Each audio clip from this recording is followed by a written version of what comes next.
नमस्कार फ्रेंड्स, मैं हूं डॉक्टर खुशबू। मैं गायनेकोलॉजिस्ट और आईवीएफ कंसल्टेंट हूं।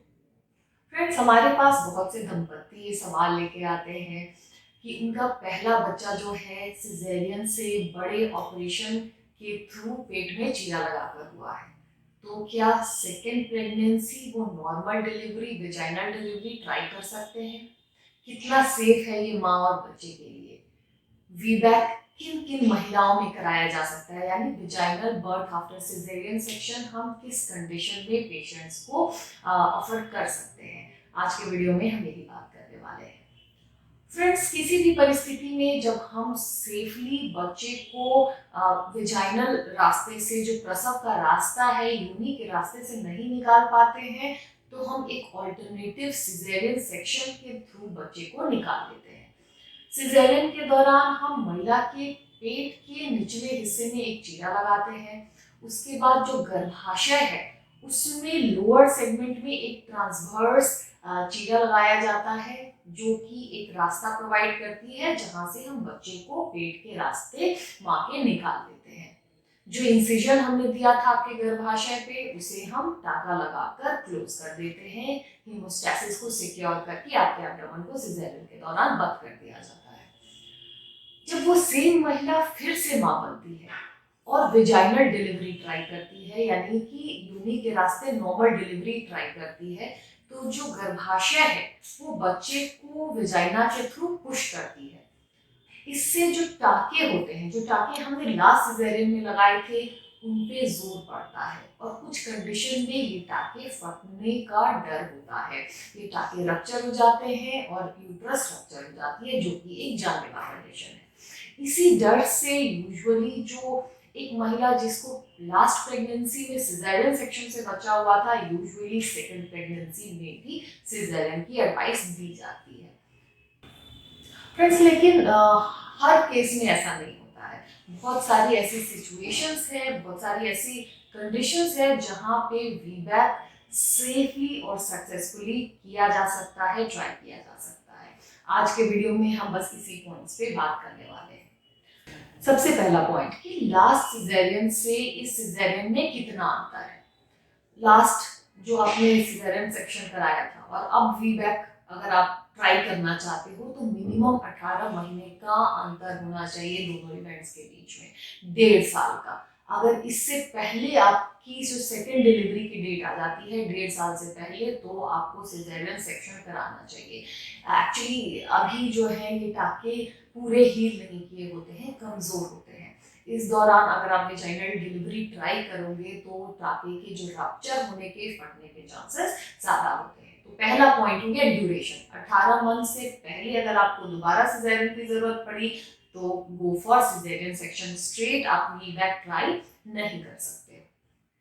सेकेंड पॉइंट, जो आपका लास्ट सिजेरियन सेक्शन किया गया था वो किस लिए किया गया था?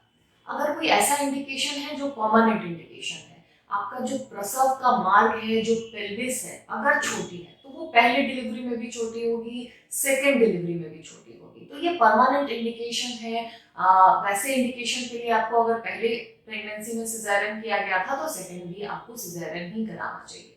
लेकिन जैसे नॉन परमानेंट इंडिकेशन है, जैसे कि बच्चा उल्टा है, लास्ट प्रेगनेंसी में उल्टा था, ब्रीच प्रेजेंटेशन थी, इसलिए आपने सिजेरियन किया, और इस प्रेगनेंसी में बच्चा सीधा है, सर के बल है, किफैलिक प्रेजेंटेशन में है, तो आप विजाइनल डिलीवरी ट्राई कर सकते हो।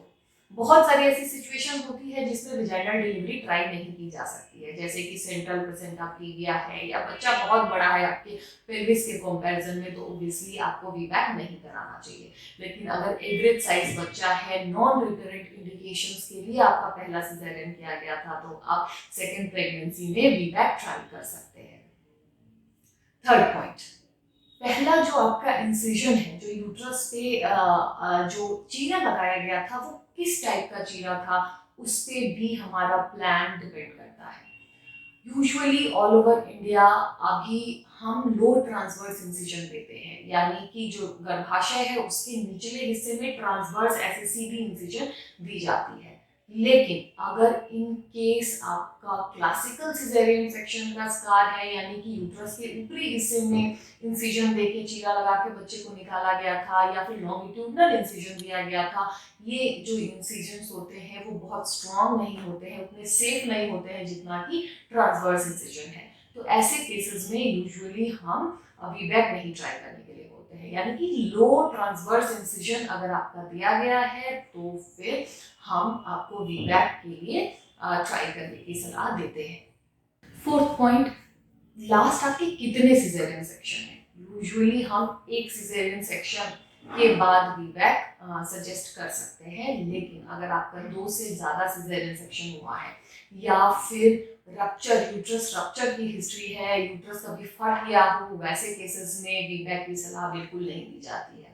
या फिर सिजेरियन के अलावा आपके गर्भाशय में कभी कोई ऑपरेशन किया गया हो, फाइब्रॉइड के लिए, एडेनोमायोसिस के लिए, अगर आपकी यूट्रस पे, आपके गर्भाशय पे कोई प्रीवियस सर्जरी की गई है, तो ऐसे केसेस में प्लीज आप वीबैक के लिए ट्राई ना करें, और दोबारा भी सिजेरियन सेक्शन आपके लिए ज़्यादा सेफ रहेगा।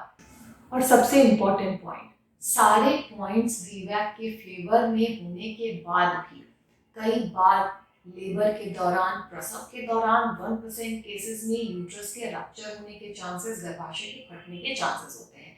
इसलिए वीबैक एक ऐसे इंस्टीट्यूशन में ट्राई करना चाहिए जहां पे 24 आवर्स इमरजेंसी की सुविधा उपलब्ध हो, NICU सेटअप हो, और 24 आवर्स ब्लड की अवेलेबिलिटी हो। क्योंकि अगर इन केस आपको इमरजेंसी रिक्वायरमेंट हुई प्रसव के दौरान, अगर ऐसा लगा कि यूट्रस के रप्चर होने के चांसेस है, तो वैसे केसेस में अर्ली से अर्ली, जल्दी से जल्दी आपको इमरजेंसी ऑपरेशन के लिए लिया जा सके। वो महिलाएं जिन्हें प्रीवियस में वेजाइनल डिलीवरी हुआ, यानी पहले कभी वेजाइनल डिलीवरी हुआ, उसके बाद सेकंड प्रेगनेंसी में सिजेरियन कराया गया, और अब थर्ड प्रेगनेंसी में आप वीबैक प्लान कर रहे हो, तो ऐसे केसेस में यूजुअली वेजाइनल डिलीवरी होने के चांसेस ज़्यादा होते हैं। यानी प्रीवियस अगर एक वेजाइनल डिलीवरी हुई है, तो आपको फिर से वेजाइनल डिलीवरी होने के चांसेस ज़्यादा होते हैं। या अगर आप स्पॉन्टेनियसली लेबर में चले जाते हो, यानी अपने आप आपका जो दर्द है, प्रसव पीड़ा शुरू हो जाती है, तो वैसे केसेस में वीबैक के सक्सेसफुल होने के चांसेस ज़्यादा होते हैं। तो फ्रेंड्स, सक्सेसफुल वीबैक के फायदे बहुत है। ऑब्वियसली ऑपरेटिव प्रोसीजर नहीं है, तो जो ऑपरेशन से रिलेटेड कॉम्प्लिकेशन से आप बच जाते हो, लेकिन अनसक्सेसफुल वीबैक के कॉम्प्लिकेशंस बहुत ज़्यादा है, यूट्रस के रप्चर होने के चांसेस ज़्यादा होते हैं।